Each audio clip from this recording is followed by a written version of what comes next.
What's going on, everybody? TripleCrown24 back today with something a little bit different. I want to answer one of the most frequently asked questions that I get on my channel, and that is, what tools am I using to check prices on cards, either to price my own cards to put out for sale or looking up cards that I'm potentially trying to buy, aka looking for comps, as some people may call it. And today I'm going to show you the 4 tools that I use. It's not just a one-size-fits-all thing.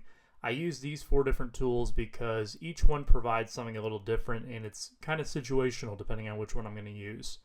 One disclaimer I'll make is that, again, there is one no size fits all. I know some people will see some of these and they'll go, oh, only noobs use this, or oh, I don't like that this platform does that. These tools are exactly that. They are tools, not a substitute for knowledge. And how you decide to use these tools is ultimately going to impact your experience with each of them. They are, again, not a substitute for knowledge. These are simply data points that are collected. It is how you choose to use those data points that will ultimately determine how these are successful or unsuccessful for yourself. With that said, let me go ahead and get into the first one. What I'm going to go over in each of these is kind of how you access them, if there are any costs to access them, and do I think it's worth it, or what do I think is the benefit of it? So let's go ahead and start with the first one, which is a free-to-use platform called 130point. All right, 130point.com is how you'll access this through any web browser. You can use this mobile or desktop. You'll see that's the homepage there. You click on the quick links, easy for me to say, up at the top there, and it will show you this little search bar where you can type in what you're looking for. In this example here, you'll see me type in for a 2024 Topps Ellie De La Cruz Silver Pack Auto. And I'll type this in, and what it will do is it will give me all the sales data that I can find on this specific card. So you see there, I'm typing it in. And this is a website compared to an app. The rest of the ones that we're going to use today are all apps, meaning that if those apps are down for whatever reason, you can always access this website, assuming it is not down. There are times where it is, and there are also times where it's slower. Oddly enough, that seems to happen on Saturday mornings and afternoons. I'll let you imagine why that might be. But you see there all the different results for all the autographs. All the different parallels are included there because I didn't specify what type I wanted. And if I want to see more about a card, I can click on the link and it will actually take me right to the listing on eBay for the card. All of these apps really do that, but it is nice to be able to access that right here. Let's talk about pros and cons for 130point. It is a free service, which is definitely a pro. If you don't want to put any money into any of these pricing tools, this is definitely the one for you. It is a nice starter service that you can use, and it's also good to see cards that transact often and transact a lot within the last 90 days. That is one of the limitations to it, and you get what you pay for, which in this case you're not paying for it, so the capabilities are a little bit more limited. It does work like any other search function, so you could use a minus tool, you can use a parentheses tool that can exclude or include certain phrases that you may not want to pop up in your search results. I'll show you an example of what I mean by that a little bit later on. But you are only limited to the last 90 days of sales data when it comes to eBay sales. You may be able to pull up some older ones from sites such as Golden or PWCC, but that's not always a guarantee, and those will also kind of be hit or miss. What this also will not tell you is if an item was relisted or not, or perhaps if an item went unsold for some reason, meaning that it wasn't paid for. This does not detect that. This does not denote that. It is simply an aggregate tool to pull in this data from eBay and similar auction house sites and then put it back out to you, the consumer. This is nice for cards, like I said, that transact quite often. You can look them up pretty easy, and again, you don't have to rely on an app or pay for it, which is nice. It's a nice introductory tool, so if you're more of a casual collector or someone who sells cards maybe on the side, you don't really want to put too much time into it, I think this is definitely the perfect choice for you. Just know that you won't get all of the features that you may get with one of the paid services, but I feel that is to be expected with something that is free. The second one we're looking at here is Terapeak. This is a tool that is exclusive to eBay. You can see I am on the eBay app using this here. It used to be that you couldn't access this on the app, but now you can. What you'll do is you'll click on that research products button that you'll see that's on the sell tab on eBay, and you can type in what you are looking for there. So you'll see I'm looking for a 2011 Topps update Mike Trout. You do not want to hit search too early like I did there. And I'm looking for a PSA 10. There you see all the data. It will tell me the average sold price, and you can see there are a lot of different ways for me to sort it. I can sort it by how many sold from a given seller. I can see the date sold, the most recent. I'm sorry, it's a little blurry there and the quality isn't the best. I can sort by the highest price. I can sort by the lowest price. There are a lot of different ways to look at it, and I can also exclude data from this if I want to exclude a particular sale that I think maybe it's not good or something. And then I can also sell a card similar to that one. So I see a card that's sold, like, hey, I have one of those. Well, I'm going to go ahead and try to sell it now. And you'll see I keep scrolling and scrolling here, going through the data, and I'm able to see a lot of different sales. How far back can you go? Well, you can go back pretty far. You'll see at the top there I have 90 days selected, and I can change that to up to the last 3 years. They have those set ranges there. You can also make a custom range if you want to see when these sales were specifically after he got hurt, for example. You can take the day where he was placed on the injured list to now and set that as your range if you want to use that as your parameters. You will usually have to reset some of these as it goes along. It won't automatically remember, say that you change it to the last 3 years. You may have to go back again and then change to most recent. It doesn't always keep what you last searched for. Now you can also use tools such as the minus feature. So say that I don't want the cognac, however you pronounce it, in the results, because a lot of those were coming up there. I can put minus cognac, and it will show me all of the listings that do not have that in the title. It will search all the titles and then remove it. So you can use that minus tool if you keep getting certain phrases. I know this happens to me certain times with certain products. That minus feature will really work with most search engines. It's just something that I wanted to include in here to make sure that everyone knows that you can use those to refine your search results more if you need to. But Terapeak is something that you will really want to use if you have an eBay store subscription or you are looking to get an eBay store subscription. I could do a whole separate video on which subscription level would be best for you, but just know that there are 5 different tiers, and starting at tier 2, you get free access to the Terapeak research tool if you are subscribed to an eBay store. That would be the basic, which is at $21.95 a month. I believe it is a little bit cheaper, but you would have to commit to a full year. I believe I have a tier 3, which is, I forget even what it's called, but I know that it's $59.95 a month, and the Terapeak research tool is an add-on to that. Now you do get other benefits as well. You get a quarterly voucher to the eBay shipping supplies store where you can use that to basically get free shipping supplies. You get X number of free insertions on your listings, so you don't pay to list your items. That would be a fixed price or an auction style. There's a set number for each. In addition to that, you're going to have lower seller fees. They're not tremendously lower compared to just a standard seller on the website, but they do get a little bit better as you move up the different tiers of stores. Again, that's a whole separate discussion. But if you are looking at getting an eBay store or you already have a subscription, then you already have access to this tool, and you probably don't necessarily need to use the other ones, but it is nice to be able to have that. It is now on the app. It used to be where you had to log into a web browser on your phone or on your computer and then go to the research tab to find it. Now that they have added it to the app, it is a lot more streamlined. It is a lot easier to use. I would say that the expanded data, going back up to 3 years, or being able to customize the range of data that you see, is nice. It definitely is not as rigid as 130 point in that regard, where you are, for all intents and purposes, limited to the last 90 days of sales. But again, Terapeak is only going to pull from eBay, meaning that those data points that you might have seen from Golden or PWCC, those are not going to show up in the Terapeak research tool. In addition to that, certain keywords and phrases are very difficult to search on Terapeak. For example, Panini Origins, a set that they release for all the different sports, is a very difficult set to look for, because eBay, what they will do is search for descriptions and also item specifics to try to find a match for what you're looking for. Meaning if you put Origins, sometimes eBay will think that you are looking for cards that are originals and not reprints. Because of that, you're getting a very long list of cards, very few of which are probably actually what you're looking for. It also struggles sometimes with names that have apostrophes. We'll take Jamar Chase, for example. That's a guy who I look up cards of quite often. There are different ways that people spell his name, and sometimes it includes the apostrophe, sometimes it does not.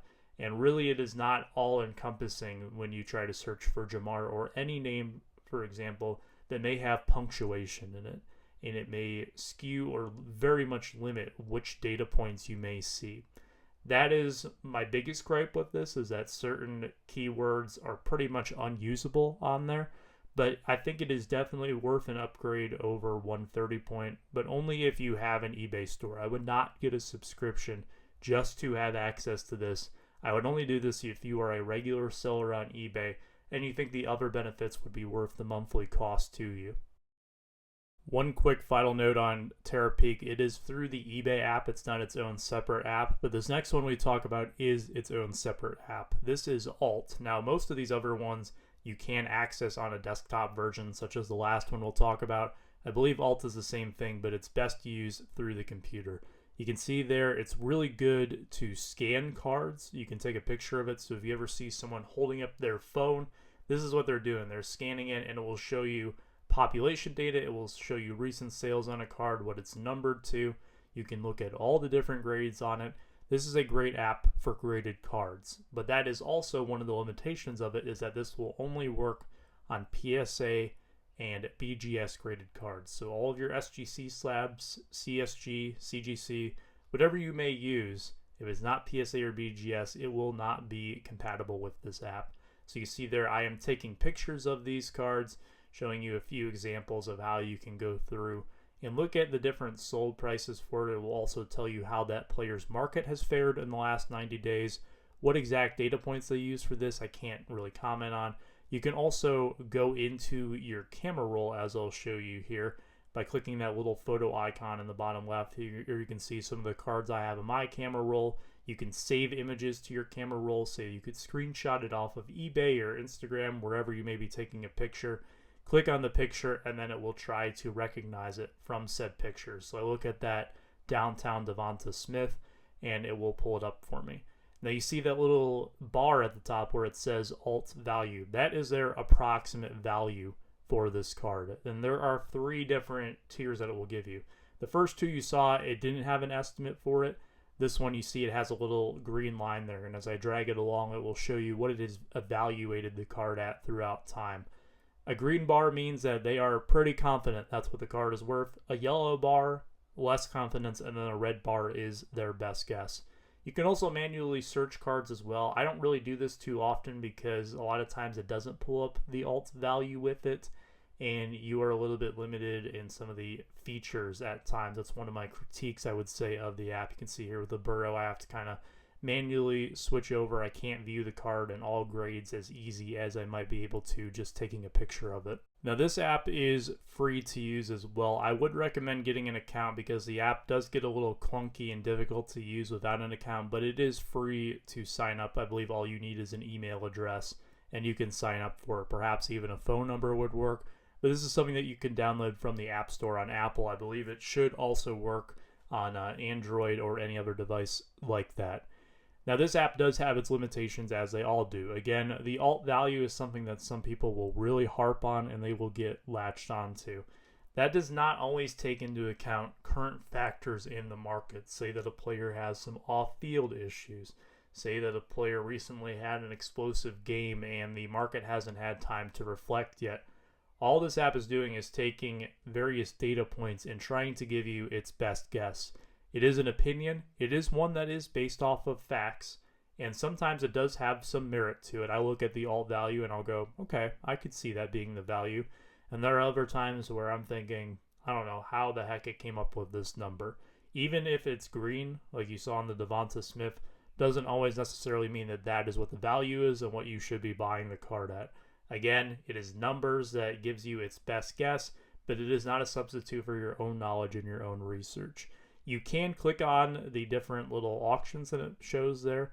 Now, really the only ones within the last 90 days are going to be useful to you, since it is going to link you directly to where the sale was. And if it's older than 90 days and it was through something like eBay, it's going to be difficult to get specifics from that listing. At the very best, you'll probably get a 404 page that tells you that it cannot find the listing that you're looking for.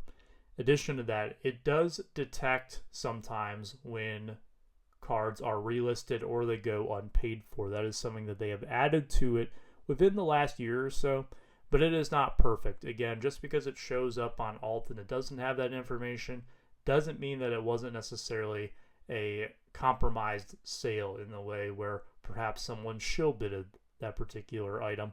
Perhaps it was something where it does eventually go unpaid or it was canceled later on after the fact. It is not comprehensive in that sense. And again, one of the other limitations, it only works on PSA and BGS graded cards, meaning that you cannot use this to scan raw cards. You cannot use this to scan graded cards for companies such as SGC. I don't know if they'll change that in the future, but for now, that is one of the biggest limitations. I personally like using this on slabs that are transacted very often. This is one of the two that I use most often. You'll see it in my videos when I show screenshots of various sales that I'll show alt. And usually what I want to look for is a slab that sells in that grade quite frequently.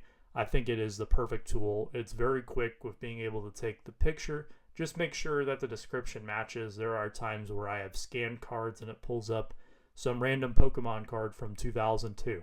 And then there are times where I've scanned Pokemon cards and it pulls up a 52 tops. So it can be a little all over the place, but just make sure that you're putting in the right data to best use that tool. And that's really advice that you can use across any of these. All right, let's move on to the last one that I use.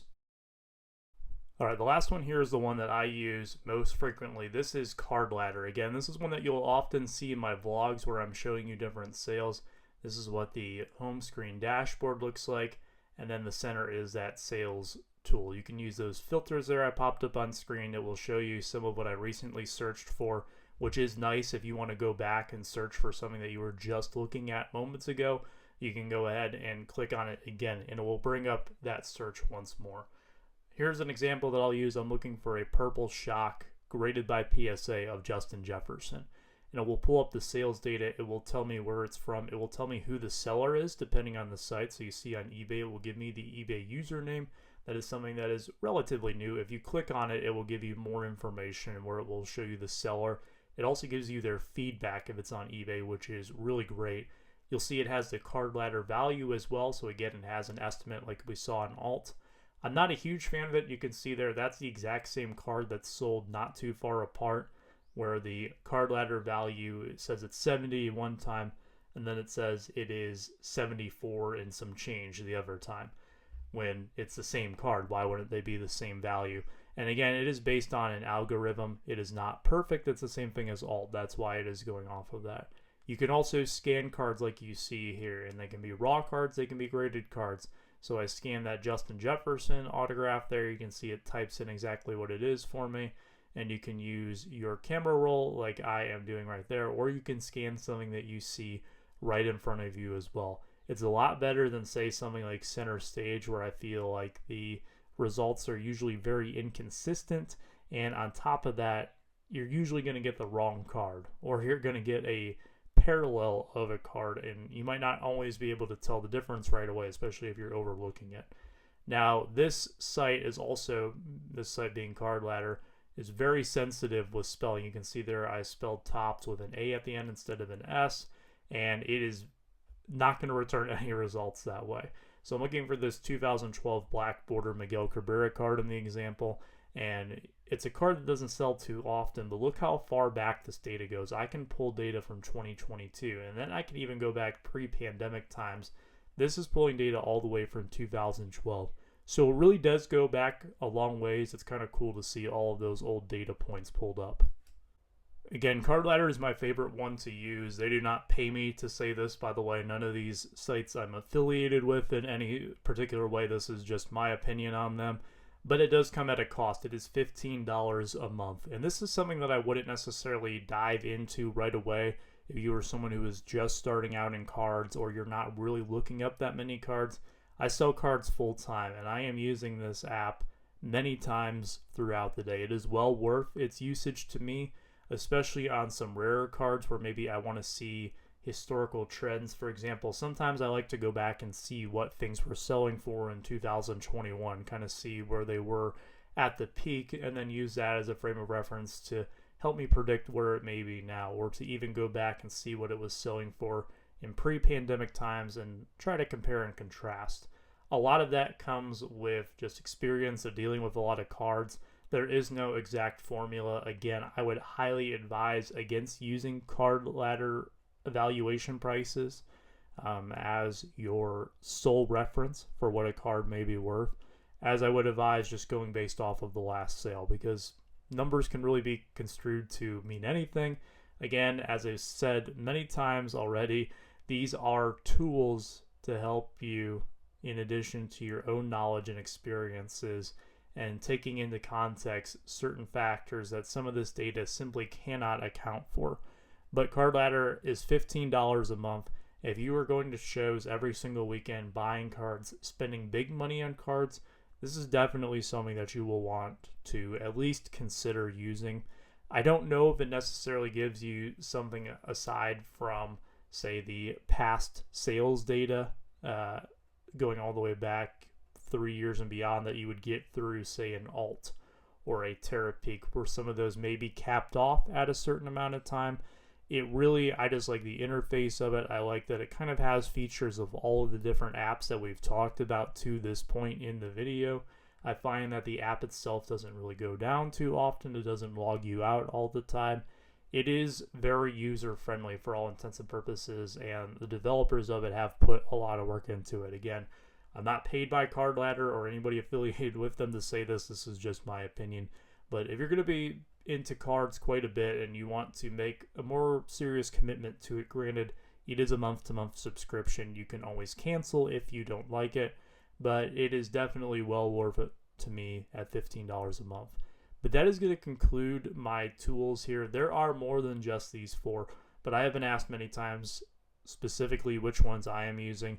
These are the ones I am using and kind of why I use them, what I like about them, what I don't like about them. And ultimately, it's going to be up to you to personalize your own experience and determine what is best for you. But always do your own research. Use these tools as an accessory to your gut and your own knowledge about cards to make your determination on buying cards and determining what to price your cards at if you're looking to sell, or what to evaluate cards at that you may be looking to buy. It goes well beyond the numbers and just the last sale. Hopefully this was informational. Hopefully this was helpful to some out there.